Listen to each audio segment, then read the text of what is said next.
Good day mga kamulberry! So meron na tayong mga hinog na mga bunga. Unti-unti na pong nag-dark yung ating mga red na bunga. So ipipik na natin.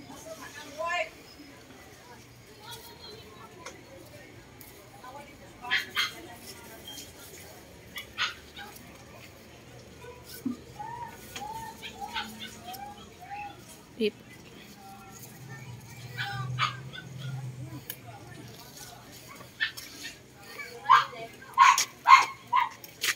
Dito banda, marami na pong mga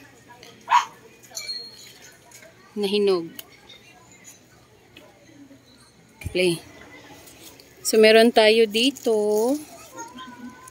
Ganito.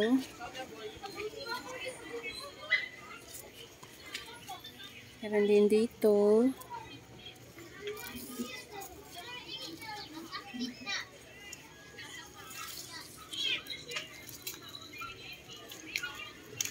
May mga langgam.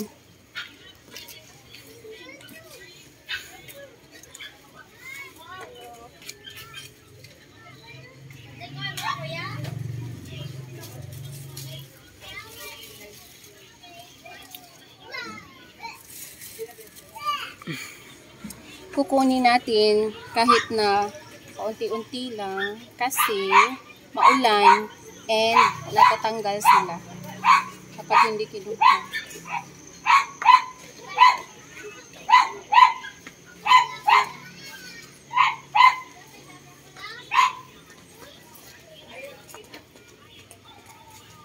So, nasa week 5 pa po tayo, papunta ng week 6, and yet meron na tayong mga harvest.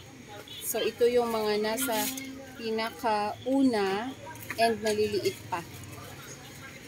So, yung mga kasunod, matataas na yung post.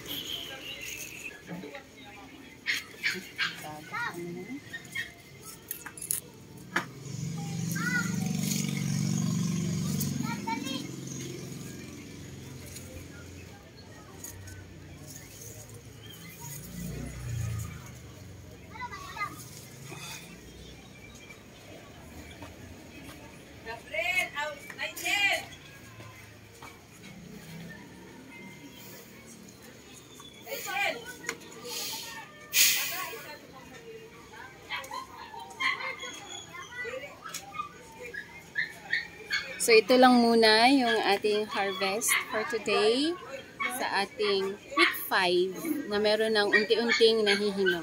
So, yung iba, naka-red pa lang po.